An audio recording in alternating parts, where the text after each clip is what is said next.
Hi, everyone. So let's go straight in. Last week we talked about how the definition of what true worship is, and we ended on this. True worship is our bodies being a living and holy sacrifice, a continual expression of love for Him, and that it is a choice. I'm just gonna share my PowerPoint and then I'll jump straight in.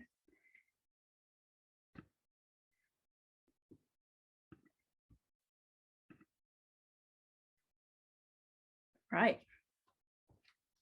So today we're going to go a bit deeper into the idea of true worship. Last week we already covered the why and the definition of worship.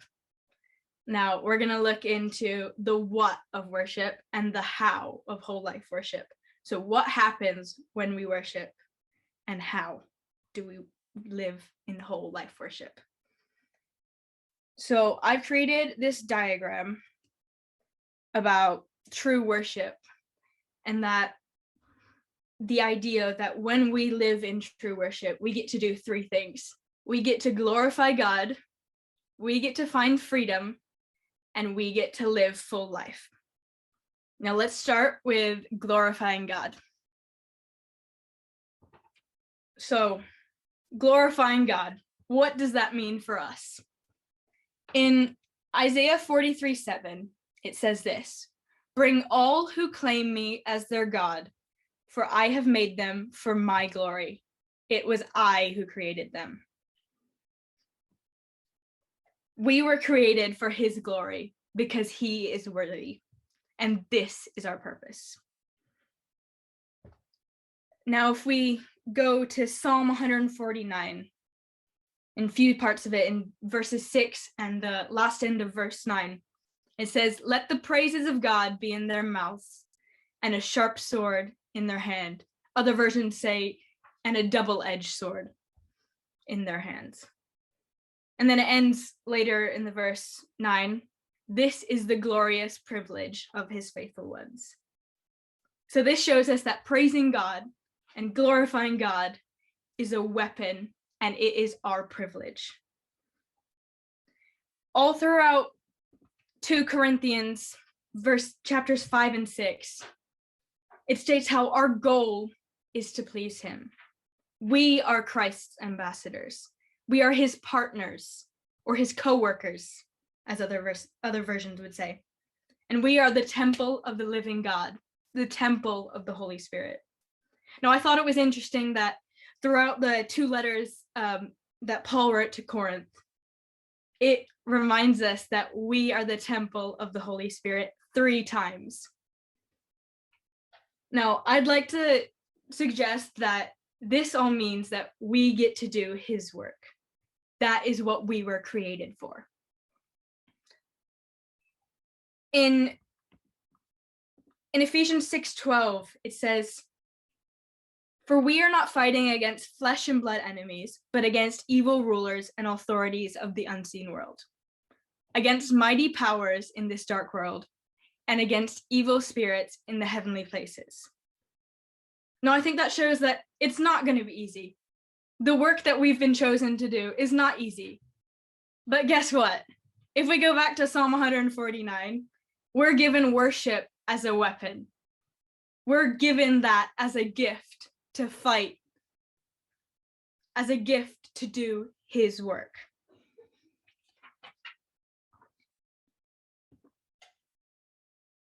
Now I'm going to share just a personal story of how this has affected me, how this has changed how I live. So I'm going to focus on the idea of being attentive to His presence.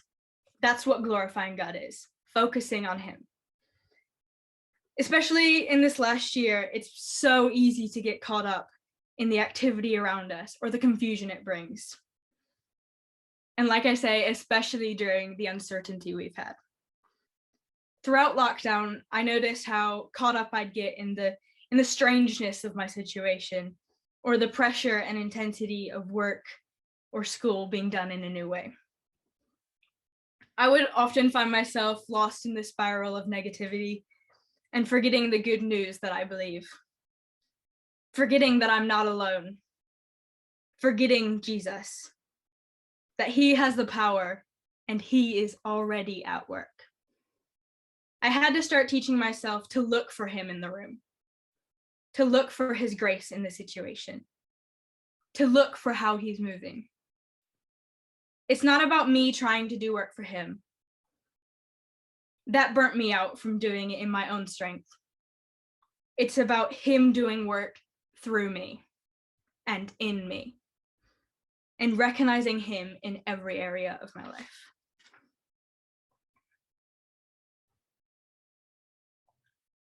The next thing we get to do as we live in true worship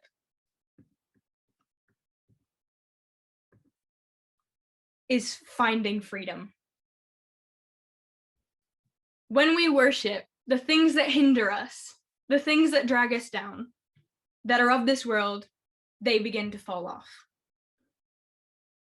In Psalm 22:3, it says, "Yet you are holy, enthroned on the praises of Israel." So when we praise, when we worship, we enthrone him as king over our life. In Matthew 6:10, in the Lord's Prayer, Jesus says this, he prays this, "Your kingdom come, your will be done on earth as it is in heaven." So I think that means for us that when we worship and when we praise, a part of heaven comes to earth. So therefore, the things that are true in heaven become true on earth, because we're enthroning him over that area of our life. And the things of earth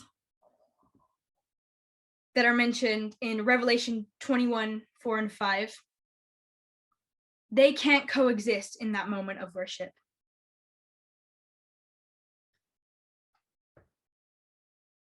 So our fear can't coexist with worship. Depression can't coexist with worship.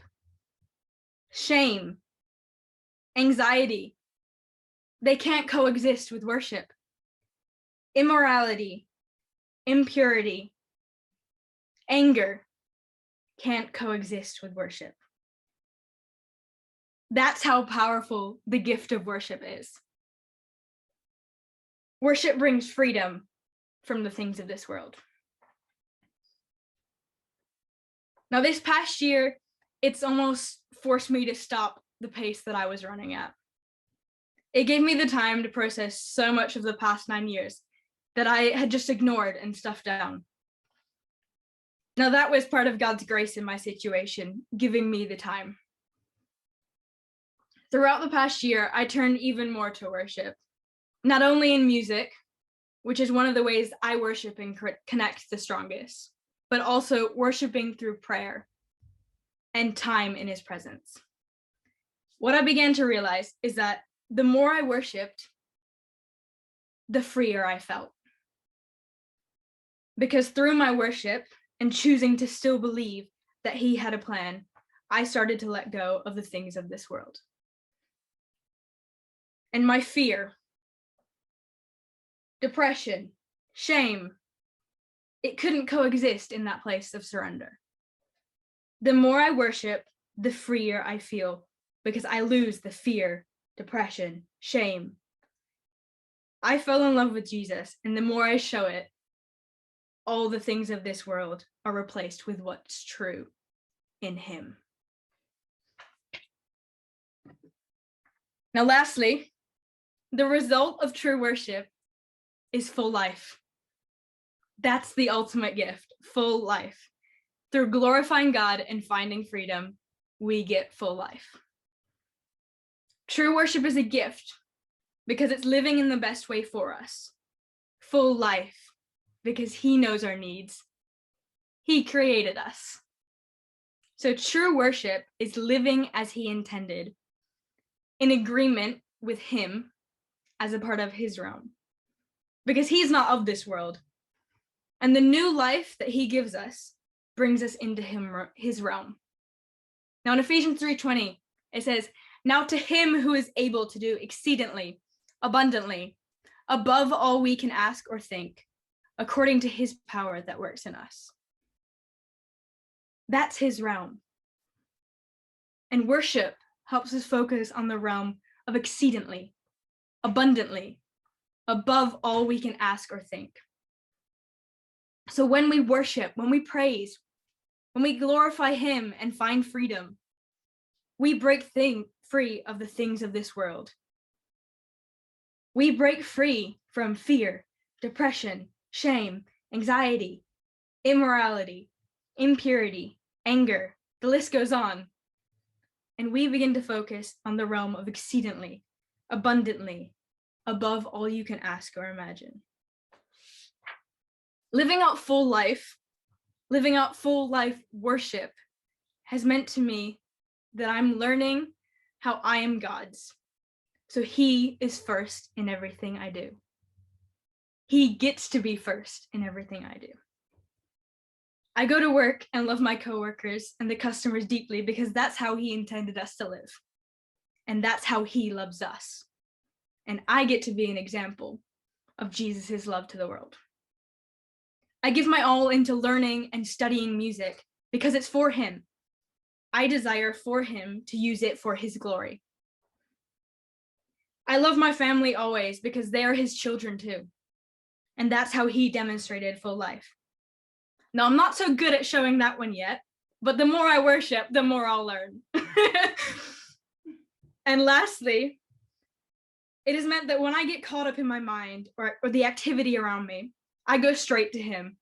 I praise and worship him first for who he is, what he's doing, and what he has promised.